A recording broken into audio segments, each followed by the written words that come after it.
महानुभावहरु नमस्ते। आउनुहोस् आजको हाम्रो चिया अनि चौतारीको नयाँ एपिसोडमा यहाँहरूलाई सबैलाई हार्दिक स्वागत गर्न चाहन्छु। आजको यस नयाँ चिया अनि चौतारीको नयाँ एपिसोडमा म यहाँहरूसँग एउटा गरम विषयवस्तु ल्याएर उपस्थित भएको छु।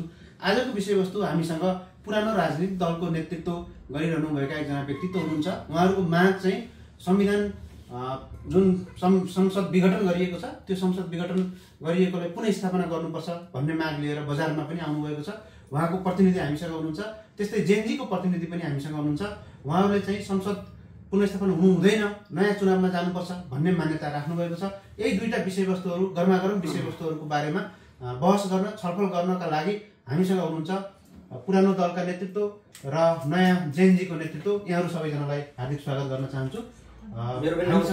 हामीसँग पुरानो दलको नेतृत्व खोपीराम बज्राई सर हुनुहुन्छ। सबभन्दा पहिला खोपीराम बज्राई सरलाई हार्दिक स्वागत गर्न चाहन्छु। र तपाईँ किन संसद पुनर्स्थापना हुनुपर्छ भन्ने चाहनुहुन्छ यो कुरा बताइदिनुहोस्। धन्यवाद तपाईँलाई, एकदम समय सान्दर्भिक प्रश्न गर्नुभयो। अब हामीले खोजेको यही हेर्नुहोस्, हामीले त पर्सि 21 गतेबाट आँधी धाँधी ल्याउँदैछौँ यो विषयमा, राष्ट्रव्यापी अभियान चलाउँदैछौँ हामी। यो अन्यायपूर्वक चाहिँ यो देशमा संसद विघटन, संसद भनेको एउटा जनताको प्रतिनिधि थल हो।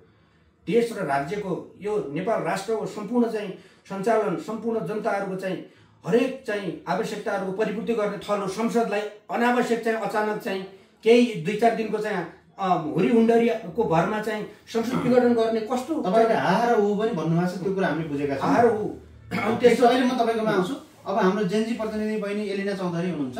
तपाईँलाई पनि हाम्रो कार्यक्रममा स्वागत छ। र तपाईँ किन संसद पुनर्स्थापना हुनुहुन्न भन्ने चाहनुहुन्छ, तपाईँको माग किन त्यतातर्फ गइराखेको छ, हाम्रो दर्शक दीर्घलाई बताइदिनुहोस्।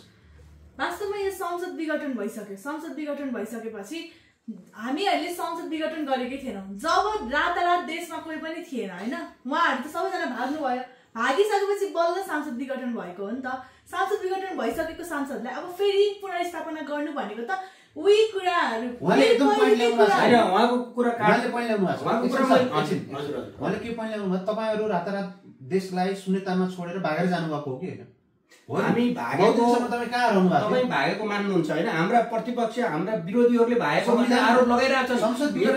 हामी तपाईँको एउटा सङ्गठनले हामीलाई सुरक्षित स्तरमा लिएर तपाईँहरू राष्ट्रको गहना हो, राष्ट्रका हिराहरू हो तपाईँहरू बिना यो राष्ट्र सम्भव छैन, भविष्य छैन। अन्धकार नबनाउनुहोस्, तपाईँहरू बाँच्नुपर्छ।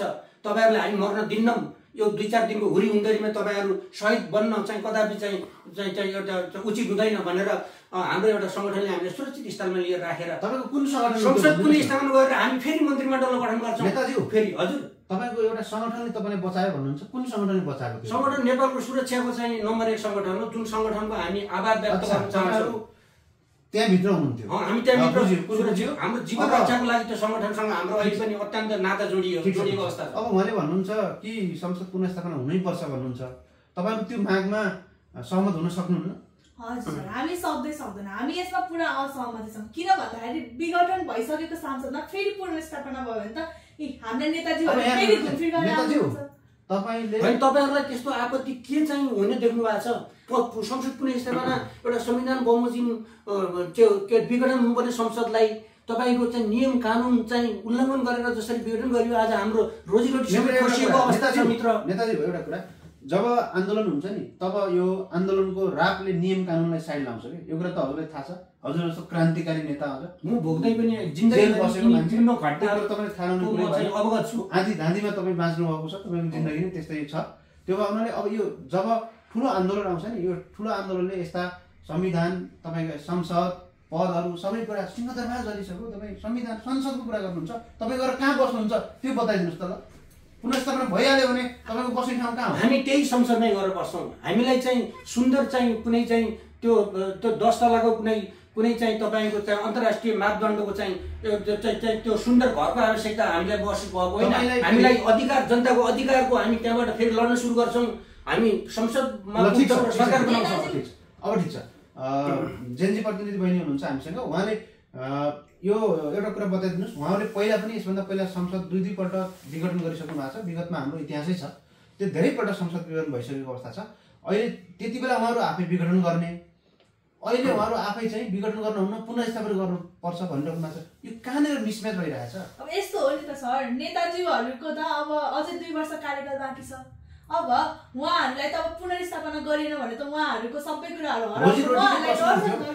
जालीको प्रश्न हुन्थ्यो हैन र एक्ज्याक्ट रोजीरोटीको पनि प्रश्न छ यहाँ किनभने पारिश्रमिक हामी पनि त हामी भनेको जनताको सेवा गरेर राजनीतिक एउटा चाहिँ जुन चाहिँ दल र पार्टीको चाहिँ एउटा माध्यमबाट हामी देश र जनताको चाहिँ विकास र कल्याण गर्दै हाम्रो आफ्नो जीविका पनि राजनीतिकबाट आउने जुन पारिश्रमिक त्यसैमा हामी निर्भर हुने गर्छौँ। आज हामी भोगभोगी हिँडिरहेछौँ हेर जयन्ती नानी बाबुहरू आज हामी भोगभोगी हिँडिरहेछौँ हाम्रो पीडा तिमीहरूले आज आएर यो सडकमा ल्याएर हामीहरू पनि त बाटो सकिने बित्तिकै विदेश जाने प्लान गर्छौँ। संसदका हामी सिकन्दरहरू आज सडकमा पछाडि देशलाई राम्रो निकास ल्याउनु भएको भए त हामी पनि त आज देश विदेश यो अवस्था ल्याउनुमा तपाईहरुकै योगदान हो। संसदभित्र हामी कति कति पावरफुल भएर हामी चिच्याउँथ्यौँ हो यही त अब तपाईहरु मनको लागि संसदबाट लिएर धोबी खोलामा चाहिँ घचेटी चाहिँ सर अब एकछिन रोक्नुस् विगतमा तपाईले दुई पल्ट संसद विघटन गरेको हो कि हैन? त्यति बेला तपाईले आफूले संसद विघटन गर्ने हुँदा खाँदाको केही पनि नभएको नर्मल अवस्थामा अहिले जब आन्दोलनको रातबाट यो संसद विघटन भएको छ तपाईले चाहिँ पुनर्स्थापना गर्नुपर्छ भन्ने त्यति बेलाको संवैधानिक व्यवस्था बमोजिम नै हामीले संसद विघटन गरेका थियौँ। संविधानको धारा 173 पढ्नुस् पहिला 173 मा संविधानका चाहिँ उपधारा 5 सम्म तपाईँ अध्ययन गर्नुहोस्। यो हामीले सबै 6औँबाट तपाईँ अध्ययन नगर्नु 6औँबाट अगाडि बढ्नु हो भने अब त्यसो भए तपाईँ झसङ्ग अहिले के चाहिँ म त झसङ्गको भयो त के हैन नि सर तपाईको पनि जेनजीहरुको अलिकति जोश जाँगर जेनजीको जोश जाँगर हुन्छ त्यसलाई हामी सम्मान गर्छौँ। तपाईहरु पनि संगमित भएर बस्दिनु होला। अब हामी हाम्रो कार्यक्रमको अन्तिममा आइसकेका छौँ। दर्शक महानुभावहरु आजको हाम्रो यस गरम बहस कस्तो लाग्यो यहाँलाई लाइक गर्नु होला, युट्युब च्यानललाई शेयर गर्नु होला, कमेन्ट गर्न नभुल्नु होला। हामी फेरि पुनः यस्तै कार्यक्रमहरु ल्याएर यहाँहरु समक्ष उपस्थित हुनेछौँ। आजलाई यति गरौँ। हस्त।